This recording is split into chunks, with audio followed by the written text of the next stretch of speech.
How's it going? Today we're going to do a defrost thermostat test on this Goodman heat pump unit.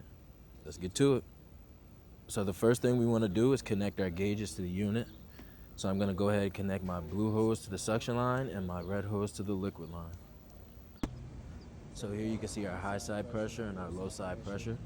So what we're going to do is we're going to go ahead and remove the wires from the defrost thermostat terminal and the reverse defrost thermostat terminal. So these first two red wires, I'm going to go ahead and put this jumper on it.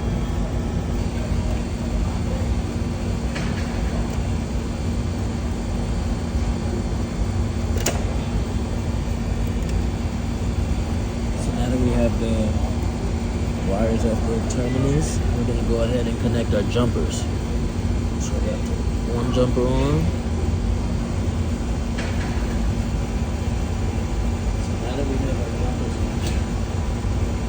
Step is going to be coming over to this tester pin.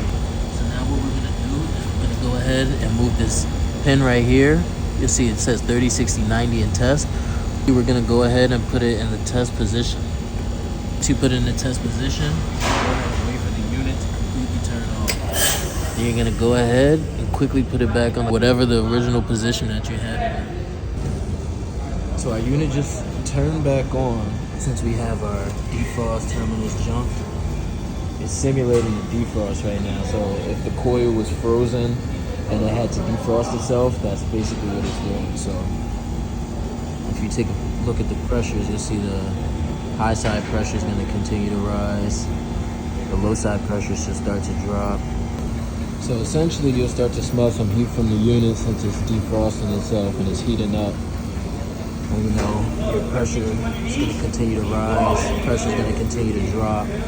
Then all you got to do to release the test is you just want to remove the jumpers. You hear that reversing valve click. You see your pressures change. So you saw a big drop real quick, and a high. Our system turned back on. We're going to get normal pressures, get our pressures back. Then we're just going to go ahead and place our wires back on the terminals on the control board. And that was our defrost thermostat test. Thanks for watching.